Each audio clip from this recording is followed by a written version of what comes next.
Itanguriro ikigabane c'indwi. Ingene isi yarengewe n'amazi. Maze Uhoraho abwira Nowa ati nimwinjire mu bwato mwe n'abo mu nzu yawe bose, kuko mu runganwe rw'ubu ari wewe wenyene nabonye ugororotse imbere yanje. Mu bitungano vyose bitazira no mu bikoko vyose bitazira, utware nk'ibigabo ndwindwi n'ibigore ndwindwi vyavyo, mu bikoko bizira naho utwaremwo bibiri bibiri, ikigabo n'ikigore caco, no mu biguruka mu kirere utware nk'ibigabo ndwindwi n'ibigore ndwindwi, kugira ngo uruvyaro rwavyo ruze rurokoke rubone gusubira kubaho mw'isi yose. Kuko imisi indwi ishize nzorekurira imvura kw'isi imara imisi 40 igwa umurango nijoro, ibifise ubugingo vyose naremye ndabimare mw'isi. Nuko Nowa abigenza nk'uko Uhoraho yabimugeze vyose. Igihe umwuzure w'amazi waza kw'isi, Nowa yari amaze imyaka 600. Nowa aca yinjirana muri ubwo bwato n'abana biwe n'umugore wiwe n'abakazana biwe, ngo ahunge ayo mazi y'umwuzure. Mu bitungano bitazira no mu bikoko bitazira no mu bizira navyo no mu biguruka no mu vyikwega hasi vyose bibiri bibiri, vyinjirana na Nowa muri ubwo bwato, ikigabo n'ikigore nk'uko Imana yamugeze. Maze iyo misi indwi ishize amazi y'umwuzure asendanisha kw'isi.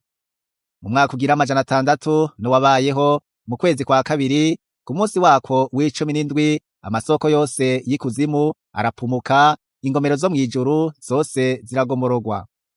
Imvura imara imisi 40 igwa kw'isi umurango nijoro. Kuri uwo munsi nyene Nowa yinjira muri ubwo bwato, bo na Shemu na Hamu na Yafeti, abana biwe n'umugore wiwe n'abakazana biwe uko ari 3, binjirana n'ibikoko vyose nk'uko amoko yavyo ari, n'ibitungano nk'uko amoko yavyo ari, n'ivyikwega hasi vyose nk'uko amoko yavyo ari, n'ibiguruka mu kirere vyose nk'uko amoko yavyo ari, ibifise ivyubi vy'uburyo bwose. Vyinjirana na Nowa mu bwato bibiri bibiri, mu bifise umubiri vyose biri n'ubugingo bihumeka. Ivyinjiye vyari ikigabo n'ikigore vyo mu bifise umubiri vyose nk'uko Imana yamugeze, maze Uhoraho amugaranira imbere. Umwuzure umara kw'isi iminsi 40, amazi aragara aterura bwa bwato buva kw'isi burareremba. Amazi ariganza yiyongeranya cane kugara kw'isi, maze ubwo bwato buzengerera hejuru ku mazi. Amazi arushiriza cane kwiganza kw'isi, imisozi miremire yose yo munsi y'ijuru iyo riva rikagera irarengerwa. Amazi ariganza asumba imisozi, ayirenga amatambwe 15 y'ukuboko uciriye mu nkokora. Ibifise umubiri vyose bigenda kw'isi birapfa, uhereye ku biguruka no ku bitungano no ku bikoko no ku vyikwega hasi vyose no ku bantu bose.